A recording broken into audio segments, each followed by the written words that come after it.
Le Burundi a été retiré de l'agenda du Conseil de sécurité de l'Organisation des Nations Unies. Suite à une déclaration du Conseil parue le 4 décembre 2020, l'ONU a fait savoir qu'il est temps pour qu'il retire le Burundi de l'agenda de son Conseil de sécurité en ce début d'une nouvelle ère du pays. À cet effet, dans un communiqué, le Conseil a prié le secrétaire général de cesser de faire des rapports périodiquement sur la situation au Burundi. D'après le communiqué, la situation au Burundi sera désormais couverte dans le cadre des rapports réguliers du secrétaire général sur la région des Grands Lacs et l'Afrique centrale. Par une décision rendue vendredi dernier, annoncée par un communiqué du Conseil de sécurité, l'institution onusienne justifie le retrait du Burundi par une amélioration de la situation sécuritaire dans ce pays. Elle note également que les élections globalement pacifiques ont marqué une nouvelle ère.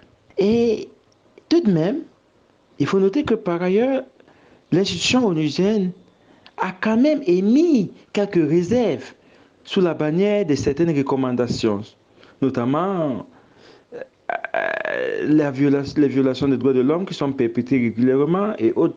Le ministre des Affaires étrangères burundais Albert Shingiro a acclamé cette nouvelle, remerciant les pays membres du Conseil qui ont appuyé la demande légitime de la nation en retrait formel de l'agenda du Conseil de sécurité.